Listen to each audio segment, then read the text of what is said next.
তোমাদের দেখো একটা জিনিস দেখাই।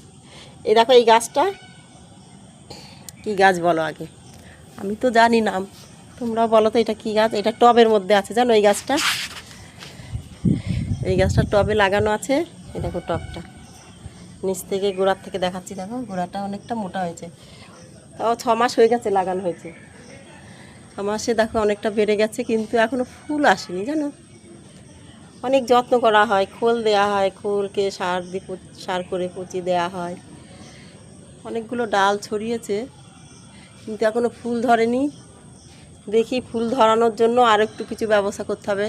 তোমরা যদি কেউ জানা থাকে জানিও তো, করবী গাছে তাড়াতাড়ি ফুল আসবে সেই কি দিলে, কি সার বা কোনো কিছু যদি ঘরোয়া টোটকা কিছু থাকে জানিও তো। করবী গাছটা দেখো অনেকটা সুন্দর হয়েছে, এমনি পাতাগুলো একদম তরতাজা গাছ, কিন্তু এখনও ফুল ফুটছে না। 6-7 মাস মতো হলো, বড়ও হয়েছে অনেকটা। দেখা যাক 2 দিন পরে যদি কারো জানা থাকে যে করবী গাছে তাড়াতাড়ি ফুল আসার জন্য কি দিতে হবে একটু জানিও তো বন্ধুরা। ঠিক আছে, ভালো থেকো সবাই।